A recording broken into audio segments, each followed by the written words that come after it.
like and subscribe. Brothers, have you ever had random moments when you are alone or busy, and you wish you could just drop everything, break down and weep in the arms of someone you love, and trust not to see you any different? And be told that everything is okay? My husband will cry, but in a kind of roundabout way. When his mom was diagnosed with an advanced stage of cancer, he flew out to be with her. He was gone for about 3 weeks, which was all the time it took from diagnosis to death. When he came home, he was sad but calm. His demeanor struck me as odd, because he really loved his mom, and I knew watching her die had to have wrecked him, but he was giving out clear "Don't press me on this" signals. A couple of weeks later, we had been up late doing some chores around the house. We were not fighting, but we were just sniping at each other due to exhaustion. He suddenly started to tell me about his mama's ordeal, and he was silently weeping, then out and out sobbing. I hugged him, then I sat on the couch, and he laid down with his head in my lap.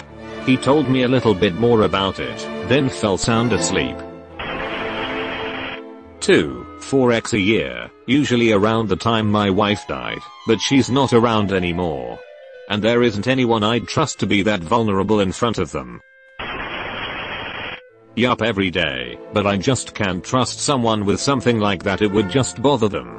Gentlemen of this thread, I can tell you this, especially as a woman, 18F, I wish my boyfriend, 22 meters, little brother, 16 meters, and best friend, 19 meters, would open up to me more. I wish these boys were comfortable enough to cry in my arms.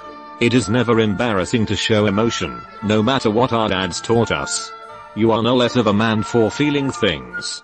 Cry your heart out to someone who you love. I love my boys more than life itself, and hope every day that they come to me to just let it all out.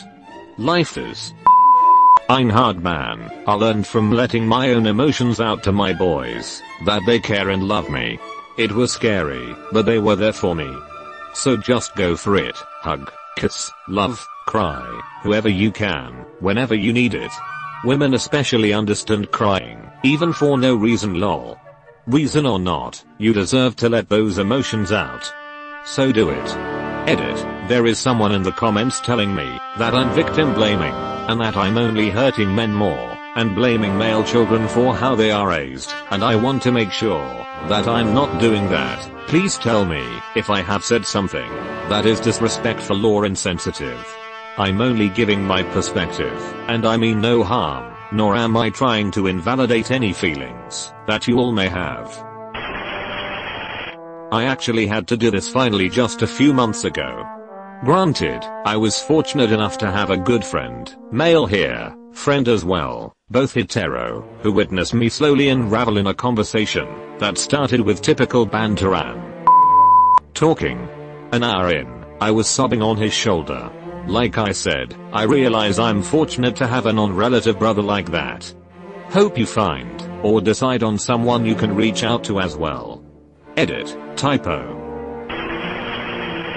Okay, I'm jumping in here real quick to talk about something that doesn't seem to be as common knowledge as it should. Touch deprivation. https://www.healthline.com/health/touch-starved, aka skin hunger or touch starvation. It is almost exactly what it sounds like, depriving yourself of skin-to-skin human contact. Now for someone who is starving, they eat. With touch deprivation it's a similar thing. A lot of the symptoms manifest in ways almost identical to depression, which can make it easy to write off as something else. To make it worse, depression is a mental health issue, touch deprivation is a *PHYSICAL need, that is not being MET*. Now that's not to say this is exactly what your specific problem is, however it could possibly be a part of it. The point though is that this can happen to anyone, regardless of them being depressed or not. As someone who has been single for a few years and their love language is touch, this is killer. I have a GF for that, and when the need arises, she's there for me. Dude, find someone that will let you be like this. My sister is the one for me. I have no male friends that I would be able to break down in front of. But breaking down and being told it is okay feels as amazing as it sounds. But it is like a band-aid on a bullet wound. You cannot throw that kind of weight on others regularly. It will burn them out. Pay for a therapist that their whole job is to listen to you and tell you it is okay. If you find a good one, it turns into a pseudo relationship that it feels just as good as telling a loved one or friend. I have not cried in over a decade. I never get sad to the point where I want to cry. I don't even remember what that is supposed to feel like. Nope, not random. Maybe you should talk to a professional. Definitely need to see a professional. No diggity, no doubt about that. Yup, nothing wrong with wanting that. Just be careful. I live with chronic depression, so this can happen at any moment. I prefer to deal with my emotions alone though, so I don't have to explain something unexplainable every time it happens. When I do need someone, however, my wife is always around, and she's the same, so she gets it. Yes, I do, and I know I need professional help. But I also think part of the problem is that men are accepted to let life just bounce off them. So we spend our whole lives believing that we're not allowed to get sad. Some people say they want men to be vulnerable and open, but the reality is not so simple. Most women seem to actually expect an emotionally secure and stable man who, despite being so stoic, loves his mom even more and will cry in front of her when she dies. That is very different from the freedom to be complex emotional creatures with insecurities and weakness, who are scared or overwhelmed and don't know what to do, who have trauma and baggage, and be allowed to reveal this self without being seen and treated differently and viewed as lesser for it. Thankfully, there are plenty of women who will accept their partner as a human being like every other and respond to vulnerability and weakness with care and love. These women deserve to be celebrated and held up as a role model to the rest, because this is not the norm, even among women who criticize toxic masculinity and bottling up emotion. P.S. Can anyone tell me why it is called toxic masculinity and not internalized misandry? I find it impossible. The women I have dated or have been close to see it as a weakness, or at least that is my perception of follow-up events. I've lost family members in the past few months. I've had to leave my country of birth for unfoiling theft and having gangs try to kill me. I'm alone in a foreign country right now and believe that the only way to deal with things is alone. Yes. It's called existing.